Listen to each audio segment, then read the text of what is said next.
Eto guys, lalabas na tayo ng ating trabaho. Tapos na kasi ang aking first shift duty. Hindi na muna kasi ako nagpapasundo sa aking service. Medyo kaya pa naman lakarin. Sayang yung pagkakataon na kahit pa paano makapaglakad man ako at makatulong sa sarili ko na makapag-exercise. Pero pa naman kalamigan dito. Tingnan nyo, malamig pa yung hangin ng bahagya. Kaya nakaka-enjoy din maglakad. Sayang din yung exercise na magbibigay sa iyo ng lakas. At hindi lang yun, malapit lang kasi yung bahay ko. Magmula sa trabaho hanggang pauwi. Lalakarin lang ito for about 13 minutes lang naman. 12 to 13 minutes. Di ba? Ganun lang kalapit yung aking bahay. Habang ako ay naglalakad, nag-iisip ako kung ano ang mailuluto kong ulam ngayong pananghalian, Yun lang ang laging problema ko. During ako ay magluluto na. Siyempre, iisipin mo pa rin yung oras para kagad kang makakain kung ano man ang yung lulutuin, di ba? Mas pipilin ko pa rin yung madaling lutuin, kaagad makakain at kaagad makapagpahinga. Siyempre, kahit ganun pa man, healthy foods pa rin ang lulutuin natin kahit ito ay madaling lutuin. Bigla ko palang naalala, may natira pala akong kalahating manok doon sa ref. At aking ito ngay napagalaman kung ano ang mas magandang lutuin para dito. Yon, tama. Ikakaldarat ang manok ko na lang siya. Sa bagay, matagal na rin kasi akong hindi nakakain ng manok. Kaya ito ay bigla kong na-miss. Kaya ito, pupunta na ako ng grocery para maibili ko na yung mga ingredients na aking gagamitin para sa akin lulutuin. Kaya sobrang gutom ko na. Pero okay lang, madali ko lang naman yung lutuin. Effortless. Kaya guys, dyan muna kayo at ako'y mamamalengke muna para sa akin lulutuin na pananghalian.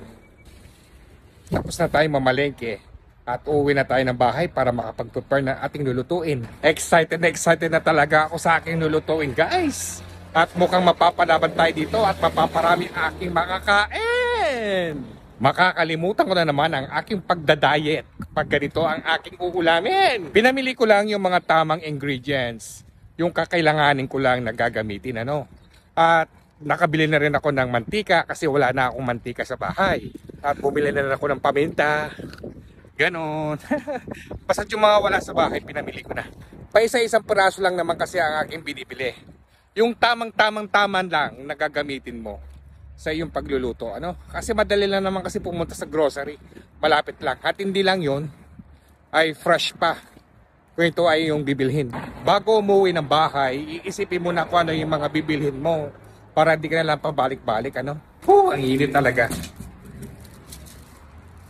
Dito na sa bahay, magbibihis muna at pagkatapos ay mag-prepare na tayo ng ating lulutuin. Ito nga pala yung public kitchen dito. Kahit hindi ito kaganda, okay lang naman at nililinisan lang naman ito parati. Ito nga pala yung manok na natira ko na kalahati pa. At yung mga ingredients na binili ko kanina. Na-cut na natin yung manok. Ito nga pala yung mga ibang ingredients na aking gagamitin. Bigla nang napadami itong sibuyas dahil nanghihinayang ako kung hindi ko pagagamitin yung buo. At dinamihan ko na rin ng patatas at carrots para mapadami tayong makakain na gulay. Itong lulutuin ko na to hanggang mamayang gabi na ito. Sinakutsa ko muna siya ng konting suka, toyo, paminta, bawang at linagyan ko pala siya ng laurel. Hindi ko ito nasabi. At atin to ay papakuluan At pagkatapos ito ay atin to piprituhin para makatapos kagad sa ating ginagawa. Ito, naiprito ko na sila at half cook lang ang ginawa ko dito. Manggigisa na tayo, bawang sibuyas. At pagkatapos nilalagay ko na dito yung manok. Ito yung manok guys, ginisa ko muna siya. Ito yung caldereta mix na ating gagamitin.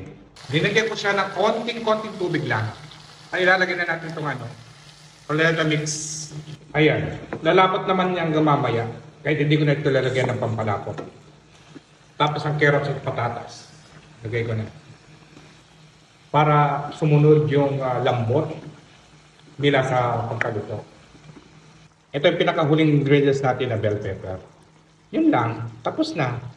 Hindi ko naman ito lulutuin ng masyado para mayroon pang lutong. Atin ito ay kagatin. Ayan, luto na ang ating pananghalian ko. Nagluto ako ng kalderetang manok. At ito yung para mamayang gabi. Ito yung para ngayon sa tanghalian. Para hindi na ako magluto mamayang gabi. Pasensya na, hindi na ako nakapag-vlogs kanina sa kadahilanan talaga na ginahol ako sa oras. Hindi kagad ako nagising ng umaga. Bueno, dito na po magtatapos ang aking vlog ko for today. At sana nasiyan po kayo sa kapapa din itong aking video. Thank you for watching, like and share. Ingat po kayo parati at good vibes lang. Bye! See you on my next vlog.